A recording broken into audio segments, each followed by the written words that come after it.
Indépendant, j'avais mis devant toi la vie et la mort, et tu as choisi de vivre une vie séparée de moi. Et quoi? Pardon? On est où là? Excusez-moi, mais on est où là? C'est quoi cette histoire là?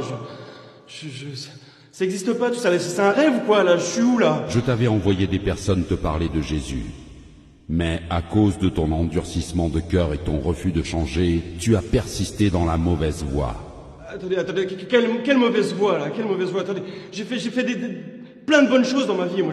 J'ai construit des orphelinats, j'ai aidé plein de gens autour de moi, j'ai adopté des enfants, j'ai jamais tué personne, moi, monsieur. Qu'en est-il de ces bonnes œuvres? On m'a dit que vous étiez miséricordieux. Indépendant tenta de se justifier en relatant ses bonnes œuvres sur terre. Cependant, c'est par la grâce que nous sommes sauvés par le moyen de la foi. Ce n'est point par les œuvres, afin que personne ne se glorifie. La sentence était irrévocable pour lui. Écoutez-moi, personne m'a dit que j'allais aller en enfer si je n'acceptais pas Jésus, si je ne croyais pas en Jésus. Personne me l'a dit, ça. Non. Je sais pas ce qui allait se passer. Laissez-moi me justifier au moins. Laissez-moi me justifier, je veux pas aller en enfer. Écoutez-moi! Ah!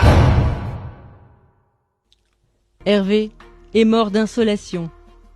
Une après-midi de forte chaleur sur son lieu de travail.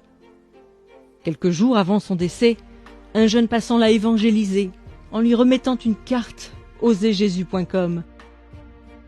Il ne réalisait pas, mais le fait d'avoir cru au Seigneur Jésus dans son cœur et de l'avoir confessé de sa bouche lui vaudra de passer le reste de sa vie dans le paradis de Dieu. On l'appellera Dernière Minute. C'est donc le regard dubitatif que Dernière Minute se présenta devant le trône. Dernière minute. Je t'avais appelé à faire de grandes choses durant ta mission terrestre.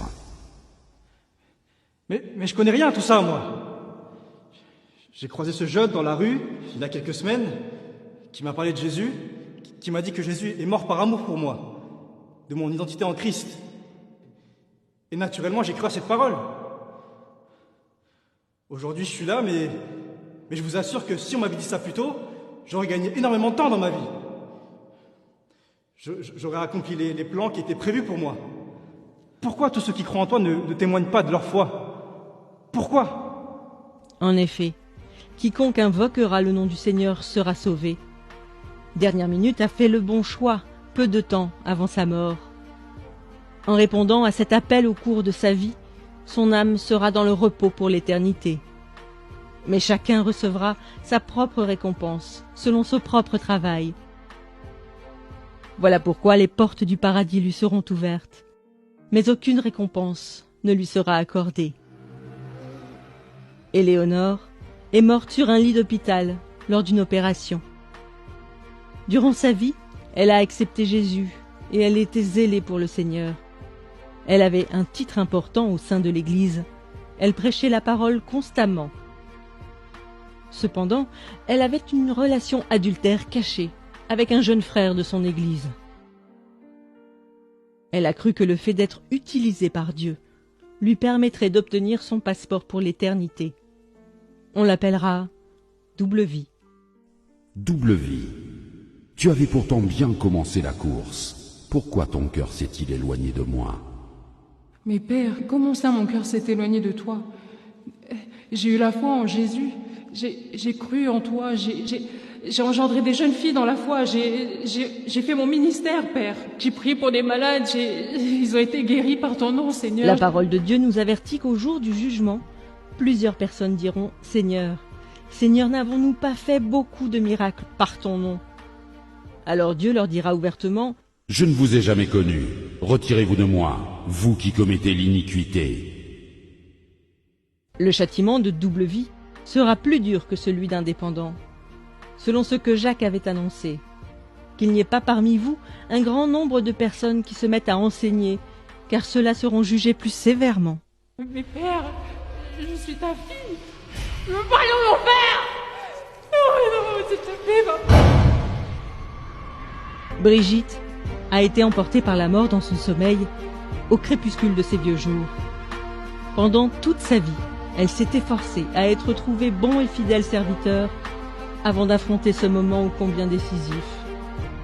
Malgré les épreuves et les déceptions qu'elle a vécues, elle a gardé son cœur de l'amertume et a persévéré dans l'action de grâce en toutes circonstances. Sans avoir de titre dans son église, elle témoignait régulièrement de Christ et prenait soin des âmes. Le juste juge la qualifiera de « cœur fidèle ». Cœur fidèle, Oui, Père, avance mon enfant.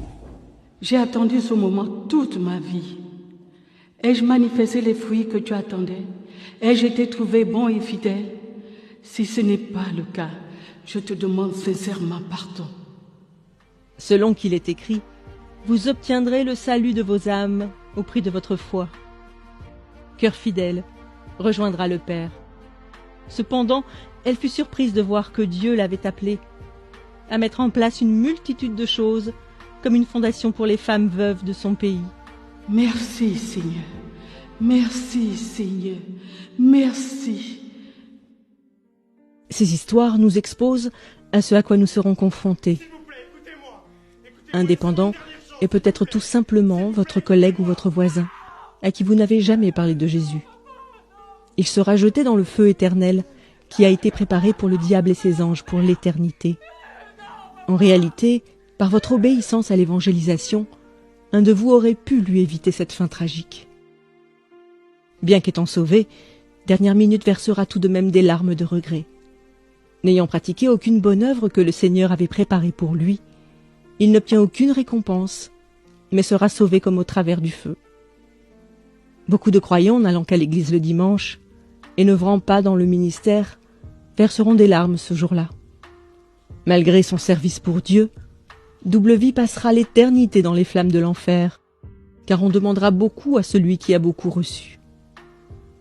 Si vous aussi vous vivez dans le péché, bien qu'étant en Christ, confessez-vous aujourd'hui, car nul ne sait ni le jour ni l'heure, mais le Maître arrive.